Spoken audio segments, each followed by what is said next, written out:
Героїчний народи України! Триває 12-й день нашої оборони. У повітрі і на суші, вдень і вночі військові Збройних сил України героїчно дають відсіч російському окупанту, дають відсіч агресору і звичайні українські громадяни. Мужністю нашого народу зараз захоплюється весь світ. Адже кожен з нас робить свій вклад у перемогу України. В умовах війни всі мають працювати злагоджено, зібрано, на повну силу. Це те, чого ворог боїться і намагається всіляко не допустити. Але нас не просто залякати, не просто розсіяти нашу увагу і зосередженість. Вже 140 тисяч українців, переважно чоловіків, повернулись додому в Україну. Ми пишаємось цими людьми. Вони готові не лише захищати свої домівки, але й працювати заради перемоги. Українські підприємства вже готові і запрошують до роботи різних фахівців. Робота є для кожного, хто готовий допомагати країні. На виконання доручення президента Володимира Зеленського уряд сформував пакет рішень, які мають підтримати український бізнес під час війни. Перше. Ми звільнимо від сплати ЄСВ фізичних осіб-підприємців першої та другої групи на час воєнного стану і протягом року після його завершення. Друге. Звільнимо підприємства та фізичних осіб-підприємців третьої групи від сплати ЄСВ за найманих працівників, які були призвані до лав Збройних сил України, інших збройних формувань, в тому числі територіальної оборони. Збір буде сплачено за рахунок держави. Третє.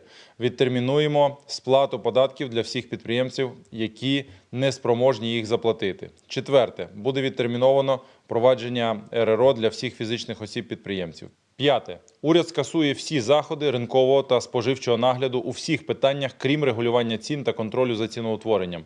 Також вже встановлено мораторій на проведення перевірок всіх видів для бізнесу.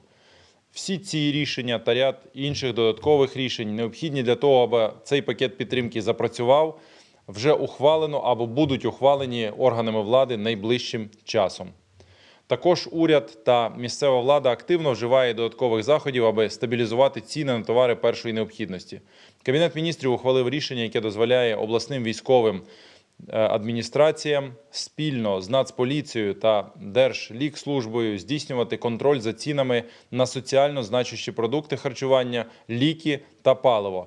Не варто деяким підприємцям намагатись заробити на війні. Також вкрай важливим фронтом роботи уряду та місцевої влади в умовах війни є забезпечення нормальної роботи об'єктів критичної інфраструктури, зокрема тих, які постачають людям електроенергію, тепло та воду. Прийняли рішення, що 12 українських ТЕС відтепер зможуть отримувати газ від НАК «Нафтогазу» по ціні 7 гривень за кубічний метр. Це дозволить відповідним підприємствам купувати необхідні обсяги блакитного палива, аби стабільно продовжувати роботу та поставляти українським родинам електроенергію, не дивлячись на можливі перебої з поставками вугільної продукції, що також дуже важливо. Хочу також подякувати українським енергетикам, які зараз тримають надважливий для всієї країни енергетичний фронт. Ви робите дива щодня, щоб там, де це можливо, українці залишались з світлом, теплом, з газом. Вам вдячна кожна родина. Слава українському народу! Слава Україні!